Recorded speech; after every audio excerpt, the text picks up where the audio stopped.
Welcome to Broom Talk, the podcast where witches, healers, mystics, magic makers gather to share their journeys, their tools, and their truth. I'm your hostess, Priestess Mellisa of Enchanted Dragonfly, inviting you to take a seat at the broom circle because the real magic is in the stories we tell.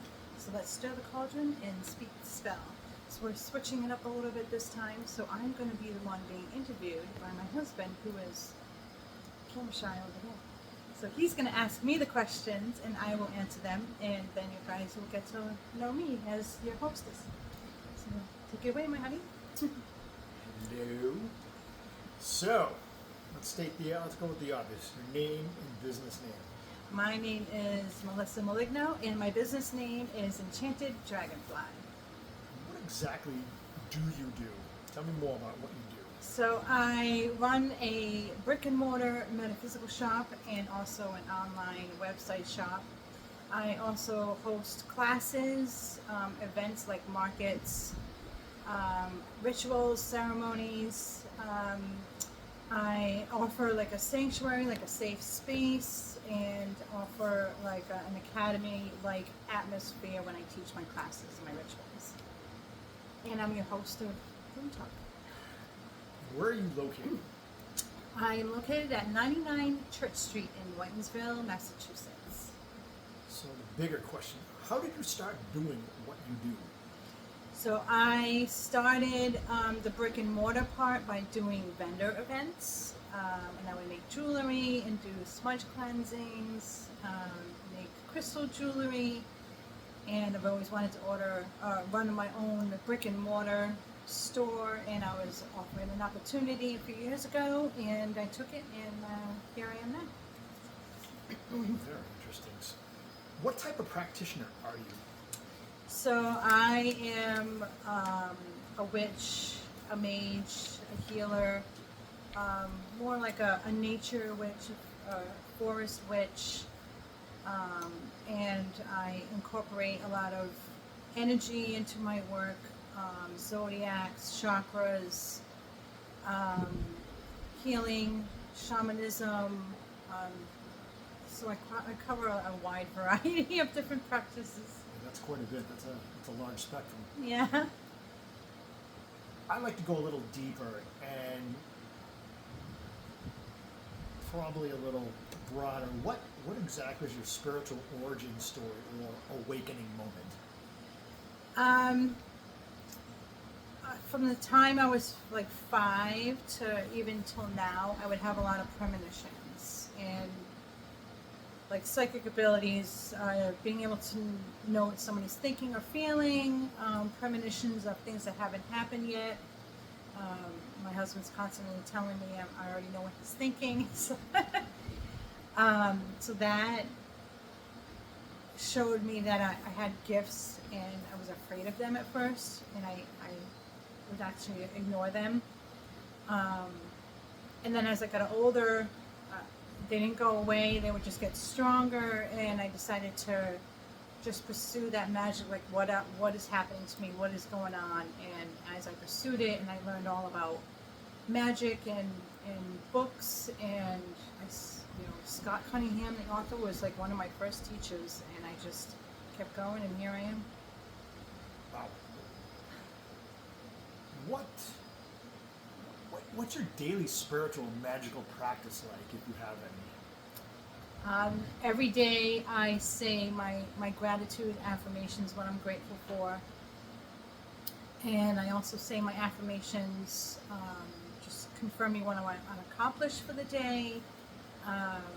Affirmations for my general beliefs. For example, I always say every day, I always allow everything to work out for me. And that seems to really help me. It grounds me, helps me keep my focus on what I wanted to accomplish that day, and just being grateful for another day. Gotcha. Who or what inspires your path the most? I get inspired by other practitioners, and the fact that there are so many of us out there that are more open, they're not afraid as much as they used to be open with their craft and how they practice, or customers will come into the shop and they just discuss things that they like to do, whether it's candle magic or reading runes and tarot cards or a Reiki healer. And I love hearing everybody's stories, and that inspires me every day to keep going and practicing my own magic, and keeping my shop doors open, and just that it's more widely recognized is encouraging. Must be fun resonating with a lot of your clients when they have the same interests. Yes, yeah. What was the biggest challenge you faced on your journey, and more importantly, how did you overcome it? My biggest challenge was believing that what I was feeling and hearing when I would have premonitions or just a psychic ability and connecting and knowing how people feel. I have empathic abilities, and believing that what I was experiencing was real, and I would overcome it by just being open when it would happen again, and when it would happen again and happen again. And like, I can walk into a room, and if there's one person in the room, or 100 people, I can read the energy of the room. And that still surprises me, but I overcome that by keep believing that what I'm experiencing is real. Wow. What tools, methods, or spirit guides your work? Tools and methods, spirits. I'd say the tools that help guide my work is trying to always be a student, always learning something, but also being able to help other people and offering that kind of mentorship. Spirits, that if there were any spirits that would guide my work, I would say it would be like ancestors, past loved ones. Yeah, I'd say that would be it. All right. How do you stay energetically protected and grounded? I always wear my pentacle, and that helps me stay protected. But to be grounded, I always try to remain humble and grateful for what I have, for what's coming, for what I've accomplished, where I've been, where I'm going, and that helps me stay real, for lack of a better term, to like stay realistic, stay humble, and that really helps me. A lot of people miss that when they start gaining success. It's good to stay grounded. Now, you've probably got a laundry list, but what's one common misconception about your craft or work that you probably hear all the time or read about? That witchcraft is evil, is the devil's work, is satanic. It is not. It's working with the planets and the moon and the sun and the elements and the cycles of life and the seasons, working with the spirits, and there's so much out there in the world for everything that we can see, whether it's this pillow or your fellow person. There's times 5 we don't see out there in the world, and spirits are included, and I believe that they are real, and we're not evil people. We don't cast evil things on people and work with the devil or Satan or anything like that. That's literally Satanism, and that's like a whole different. So no cauldron thing. pot stirring in the corner? No. Well, yes, but there's no children in it. Yeah, that's kind of important. Yeah. keeps the parents and police away. Yeah. So, can you share a powerful or memorable client transformation? Yes, I held a class not too long ago. This was just recently, and there was two sets of two people there. Two women about my age and two women younger, probably in their 20s, and they ended up knowing each other. They were sitting across from each other, and I was shared the story later that one of the two older women, she was a mom, and that mom lost her daughter, and come to find out the one of the younger girls sitting across from her was her daughter's good friend, which she hadn't seen in like over a year. And it kind of gave them a little bit of healing to like see each other, because they had seen each other before when they were friends. I was told that I offered this space for them to meet and reconnect, and kind of there's still a little bit of healing from both parties that needed, because the daughter and the friend were friends with this person and she passed away. So for them to see each other kind of gave them that moment to heal, and I thought that was really nice that I was able to offer that space for them to get that connection. Yeah, but that's a difficult thing to get over. Mm-hmm. What sacred self-care practices keep you aligned? Cleansing my energy and cleansing my own space, especially around like this little aura around my body.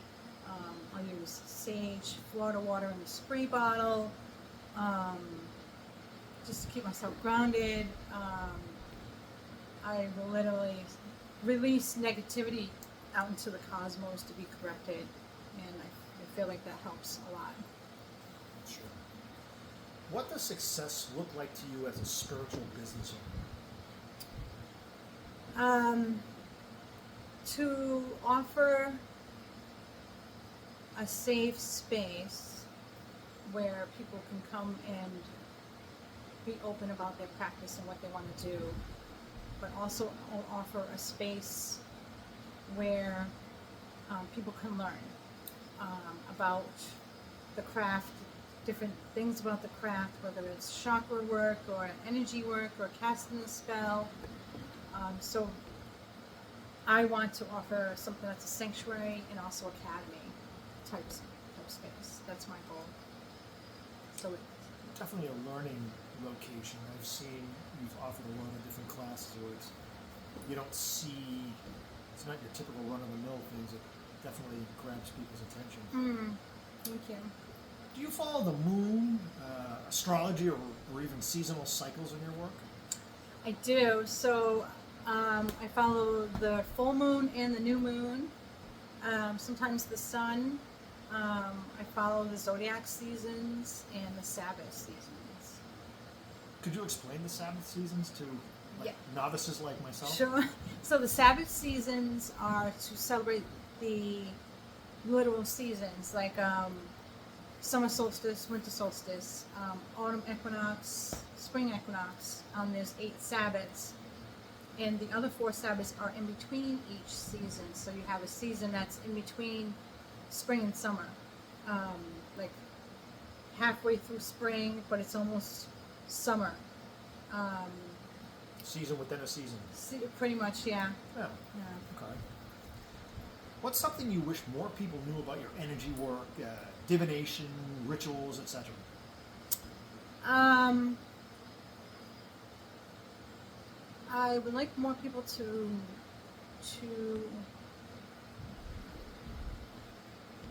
be more open to learning about these things.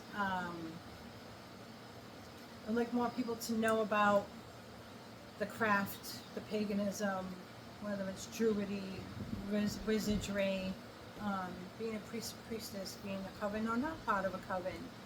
There's so many branches to this, and I would love for people to learn more about all of them, and just us being as witches in particular.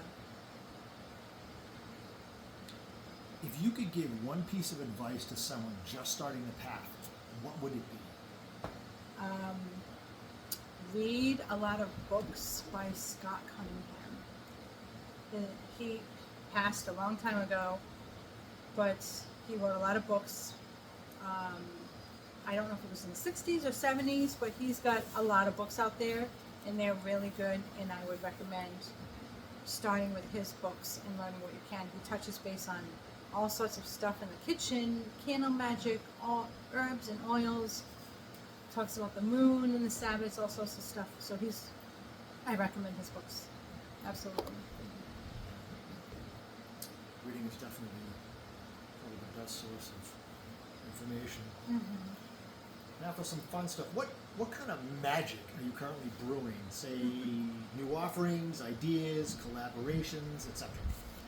So something that I will talk about that I recently released is a new zodiac line for tea blends and for body scrubs made with sugar or salt or both.